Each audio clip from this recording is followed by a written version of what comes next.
a hablar de un libro que recientemente apareció en librerías. Es de Ricardo Pérez Monfort. Él es autor de una trilogía, en este caso es el tercer libro, el tomo 3 de Lázaro Cárdenas, un mexicano del siglo XX. Doctor, muchas gracias por aceptar la invitación. Muy buenas noches. Hola, buenas noches. Muchas gracias por la invitación. Encantado de estar aquí. Es un libro muy interesante porque pues de Lázaro Cárdenas se ha escrito mucho y se han escrito pues muy buenas biografías, ensayos e interpretación, pero esta parte de todo el periodo de los 30 años de expresidente es menos conocida y creo que es muy sugerente. Este es el gran tema de este tercer volumen, doctor. Sí, bueno, esta tercera y última parte de la biografía del general Cárdenas va de 1945 hasta el año de su muerte, que es 1970, y que en efecto es un periodo que se conoce poco en la vida del propio general Cárdenas, aunque un periodo en el cual estuvo todavía muy activo, no solamente en México, con muchas actividades, sino también en su propia proyección internacional. Digamos, este tercer volumen es un intento de crónica, de narrar, no solamente lo que pasaba en México en la década de los años 40, 50, 60, sino también de cómo México se estaba proyectando a nivel internacional y cómo algunos acontecimientos efectivamente lo marcaron. Estoy pensando, por ejemplo, en el golpe de Estado en Guatemala, en La Cuba, etcétera. 1952, por ejemplo, el movimiento revolucionario cubano, ¿no? Desde 1954, 55 en adelante, el triunfo de la propia revolución cubana. Y bueno, no se diga los acontecimientos en México de la década de los años 60, como el movimiento ferrocarrileros, el 68. desde luego, Es ¿no? muy, Hasta el es muy 68. interesante la mirada que pone usted sobre efectivamente desde el, digamos, México entra a la parte civilista de Ávila Camacho, deja el poder efectivamente en este caso alemán, la relación que hubo entre ellos y todo el periodo de la Guerra Fría. Déjeme empezar preguntándole un poquito antes, la antesala de Solebro. ¿Se ha ponderado apropiadamente el papel que Lázaro Cárdenas jugó en la definición de la política mexicana en la Segunda Guerra Mundial, doctor? Sí, yo creo que eso se ha estudiado bastante. Sin embargo, es importante insistir en que hay aspectos digamos, de la participación o de la incumbencia del propio general Cárdenas en los destinos del país durante la Segunda Guerra Mundial que todavía merecían, creo yo, una mirada un tanto más puntual. Esto aparece en la última parte del segundo volumen de la biografía de Cárdenas, cuando Manuel Ávila Camacho lo nombra comandante del Pacífico y él se encarga en gran medida de hacer un diagnóstico de cómo estaba el territorio nacional en las costas del Pacífico, qué tanto se podía, digamos, defender el país en caso de una conflagración que afectara precisamente esa región del Pacífico, por una parte, y después ya cuando se declara la propia inmersión de México en la Segunda Guerra Mundial, cuando Manuel Ávila Camacho lo nombra secretario de Defensa. Y es un momento interesante porque México trató de mantenerse neutral. Sin embargo, digamos, los propios ataques que sufrió en el Golfo, las propias presiones de los Estados Unidos y de la propia defensa hemisférica, hacen que México tenga una participación, podríamos decir, secundaria en la Segunda Guerra Mundial, pero estratégica. Y esto creo que es importante. Se habla pues de la pues, de la participación efectiva de México en la Segunda Guerra Mundial con el escuadrón famoso, ¿verdad? 301 y los mexicanos exacto. que hicieron su Pero lo servicio que militar. es interesante aquí en ese momento es precisamente la defensa de la soberanía nacional, que Cárdenas de alguna forma con su propia presencia, ¿verdad?, tiende a garantizarla. Y esto, ¿verdad?, hace, yo creo que, digamos, de la administración del propio Cárdenas en la Secretaría de Defensa, un momento importante. Pero no solamente eso, sino hay toda la rehabilitación del ejército mexicano que se vive precisamente durante la Segunda Guerra Mundial. Que supongo que parte del prestigio que sigue teniendo el ejército se lo debemos, entre amplios sectores de la sociedad, se lo debemos al general Cárdenas, entre otros factores. Pero déjeme preguntarle, o sea, empieza con el alemanismo y bueno, la historia tradicional dice que fue el péndulo, ¿no? El cardenismo y el alemanismo, el extremo. ¿Cómo fueron las relaciones en ese periodo? Sobre todo, dice usted, el presidente, expresidente Cárdenas juega un papel, en este caso, ambiguo con el enriquismo, ¿no? Que es como la conclusión del alemanismo. ¿Por qué no nos cuenta un poco de eso? Mire, lo que sí es importante destacar es que durante el sexenio de Miguel Alemán, al general Cárdenas se le encarga la comisión del Tepalcatepec, que es una comisión importante en la cuenca, en el desarrollo de las cuencas en México, y como tal, como vocal ejecutivo de la propia cuenca del Tepalcatepec, obtiene recursos y de esa manera hay como un vínculo, podríamos decir, bastante institucional entre la administración de Alemán y el propio Cárdenas, que además tiene como un principio fundamental el tratar de no meterse más en la política, aunque de todas maneras lo meten, entra y sale, etcétera, etcétera. Él tiene el antecedente de cómo Plutarco Elías Calles se metió abiertamente en sus propias decisiones cuando él fue presidente. Entonces, precisamente trata él de no seguir ese ejemplo, ¿no? ¿O podemos decir que el general Cárdenas es un modelo de expresidente? Yo me atrevería a decir que sí, desde una perspectiva, digamos, de no intervención y de institucionalidad, desde luego. Creo, ¿verdad?, que en algunos momentos sí tuvo posibilidades de influir y a veces hasta influyó, ¿no? Pero me atrevería también a decir que hizo todo lo posible por no ejercer, digamos, su propia influencia, con su propia trayectoria política en el desarrollo del país a partir de la década de los años 50.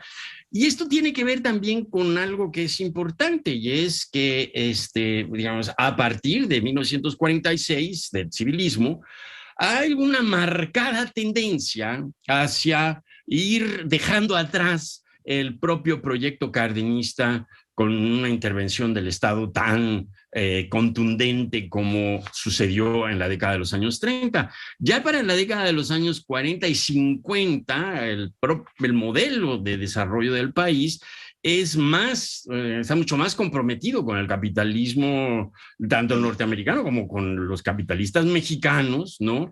Y la alianza que se establece entre empresarios, hombres de negocios, digamos, figuras importantes del acontecer económico del país con el gobierno, ¿verdad?, es muy estrecha, y esto le va dejando a un lado este protagonismo que de alguna forma... Además es un capitalismo muy exitoso en esa época, y toda esta narrativa de la unidad nacional, etcétera, hace mella. Pero antes de entrar al tema del enriquismo, el expresidente Cárdenas jugó un papel, o le pregunto si es una ilusión retrospectiva mía en la definición de la política exterior de México. O sea, entender la forma en que él se posicionó respecto al caso Guatemala, el caso cubano, de una manera muy clara, llevó a que a lo mejor algunos sectores del sistema político mexicano que eran proclives a una solución diferente, o quizá estar más cerca de Estados Unidos, adoptaran esta posición mucho más latinoamericanista, doctor. Sí, desde luego, desde la época en que fue presidente, Cárdenas manifestó algo que el profesor Zvi Medin llamó el latinoamericanismo de contragolpe frente a las ambiciones del panamericanismo norteamericano. Entonces, Cárdenas estuvo muy consciente de, sobre todo ya, digamos, en la época de la Guerra Fría, después de la Segunda Guerra Mundial, estuvo muy consciente de cómo muchos países o varios países latinoamericanos estuvieron intentando deshacerse de esta posición tan hegemónica del imperialismo norteamericano, y uno de los casos fue Guatemala, ¿no? Guatemala intentó hacer su propia revolución muy pacíficamente, podríamos decir, o no agitando demasiado las aguas, y desde luego Cárdenas estuvo pendiente de ella. Cuando le dieron el golpe a Jacobo Arbenz, él fue una de las primeras personas que se manifestó en contra de la intervención norteamericana en Guatemala. Y lo mismo había sucedido, ¿verdad? No solamente con la propia Guatemala, sino también había sucedido a nivel mundial, ¿no? O sea, Cárdenas está pendiente de lo que está pasando en el canal de Suez, por ejemplo, está pendiente de lo que está pasando en Irán, ¿verdad? Es toda la época de los grandes, digamos, artífices de la liberación nacional, ¿no? Indonesia, los semidioses que llamó la Couture, ¿no? Los constructores de patria. Pero, ¿y cuál fue el papel? Porque después, cuando vino el 88 y el ingeniero Cárdenas fue candidato, se habló mucho de estas oposiciones cismáticas, ¿no? Que salen del gobierno. ¿Cuál fue el papel del general Cárdenas en la relación, o qué tipo de relación tuvo con el enriquismo? Bueno, en 1952 la situación era complicada, ¿no? En primer lugar, había un grupo de militares y de figuras que habían participado en la propia revolución y en el propio cardenismo, que se encontraban muy incómodos, ¿verdad?, con los resultados que había dado al final el régimen de Miguel Alemán, que realmente, digamos, el propio civilismo había dejado fuera a estos militares. Entre ellos, ¿verdad?, estaban nada menos que Enríquez Guzmán, pero también estaba Francisco J. Mújica, que había sido una figura muy importante también, y estaba desde luego un grupo de podríamos llamarlos así, entre comillas, socialistas, inspirados en buena medida en el proyecto cardenista de la década de los años 30, que no vieron con buenos ojos la propia sucesión del 52, en parte también porque empezaron unos rumores de que lo que había que hacer era permitir la reelección, ¿no? Entonces, algunos seguidores de Miguel Alemán impulsaron la idea de que Miguel Alemán se reeligiera, luego se desdijo, pero bueno, el propio partido, el PRI, ¿verdad?, que además ya era un aparato importante a partir de 1946, ¿no? El propio partido, ¿no?, estaba demostrando una enorme capacidad para el control político de sindicatos, para el control político de movimientos campesinos, etcétera, etcétera.